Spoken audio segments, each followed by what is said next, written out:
This week, the sex trafficking website Backpage.com got shut down after the passing of Congress's new anti-sex trafficking bill. Also, Antifa is protesting the founder of Students for Life of America on the grounds that she is a patriarchal fascist, and Nebraska has completely defunded Planned Parenthood. I'm Ryan Everson, and this is the Catholic Millennial Show.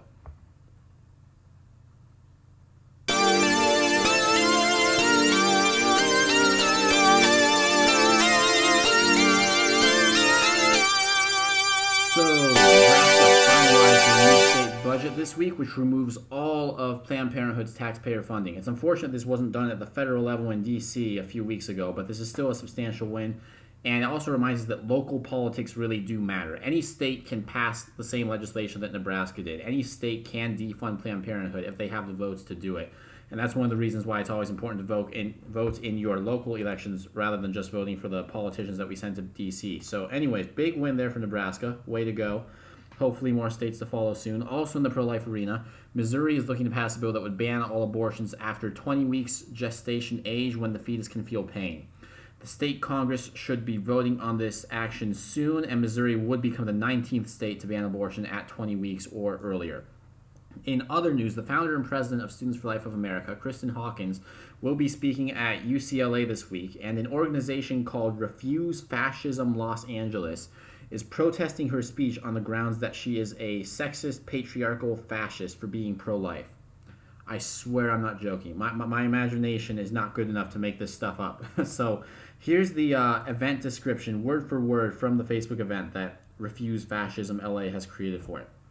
So, quote, in mid-April, fanatical anti-woman Christian fascist Kristen Hawkins, who has ties to the very top of the Trump-Pence regime, will be touring campuses to spew her misogynistic anti-woman poison.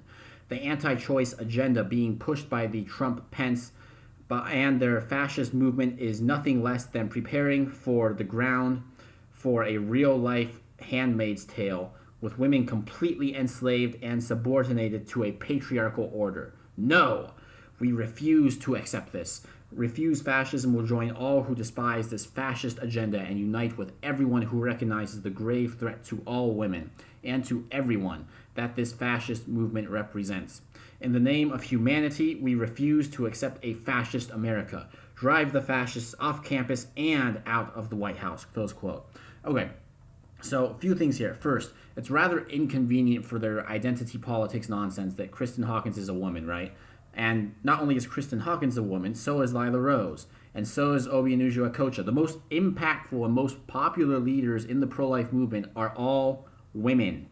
So saying that Hawkins and these other women want, quote, women completely enslaved and subordinated to a patriarchal order, I'm pretty sure they don't want that. I'm going to go out on a limb and say they probably don't want that. That doesn't fly. That doesn't pass the smell test by a long shot. But that's what identity politics is so often about. Let's tell them that the pro-life position is sexist, they say. But wait, these pro-life leaders are all women, and that doesn't really make... No. Doesn't matter. They're sexist. Just keep telling people that the pro-life position is sexist, no matter how much evidence stands against you, and hope people will buy it. So that's what they do. Okay, moving on. Second thing, this term, quote-unquote, Christian fascist. Christian fascist, like it's nothing more than a false, feeble, and factless attempt to try to throw Christian ideology into the same boat as fascist ideology, which is nonsense. In fact, any fascist political movement worth a rat's rear end would require the severe secularization of the religious population. Fascist ideology and Orthodox Judeo-Christian ideology starkly contradict one another. They cannot peacefully coexist. You cannot be faithful to both ideologies at the same time. Saying that someone is a Christian fascist is like saying someone is a pro-choice Catholic. It's a joke. It's an oxymoron. You can't maintain the integrity of both those ideologies at the same time. It's not possible.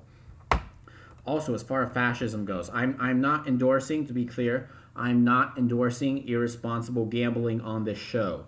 However, I was born and raised in Las Vegas, and I'm just saying, I would bet any amount of money that if Hitler was alive today, he would not be pro-life. Just saying.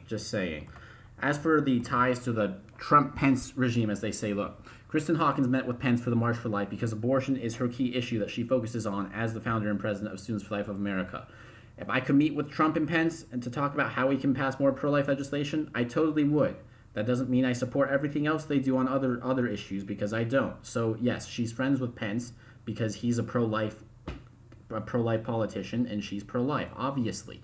But the assumption that ipso facto she's an evil person because she's met with Pence, again, that doesn't pass the smell test, because she is not an evil person. In fact, I just met her a few months ago. Voila! Picture. Here's me with Kristen Hawkins at the Students for Life conference at the Cathedral of St. Mary in San Fran. She's a great person. Definitely not a fascist. Definitely not part of any kind of patriarchy. However, let's not be too hard on these Antifa people. Kristen Hawkins is Christian, Catholic even. She is Christian, so they got one thing. They managed to get one thing right. She's Christian, but everything else not so much. Alrighty, moving on. This week, a major sex trafficking site called Backpage.com got shut down as a result of the Stop Enabling Sex Traffickers Act, which passed last month.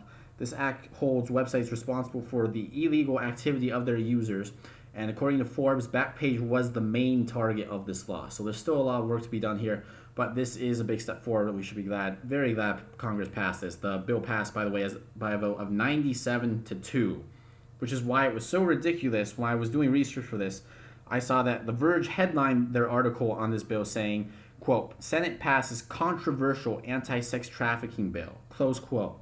Bogus.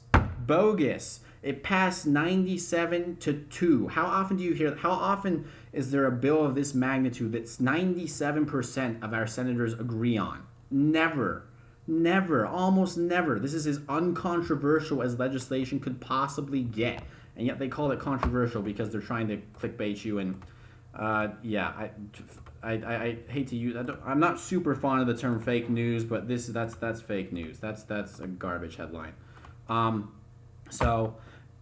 Disingenuous media coverage. Always make sure you double check your information from trusted sources, like the Catholic Millennial Show. So thanks for watching.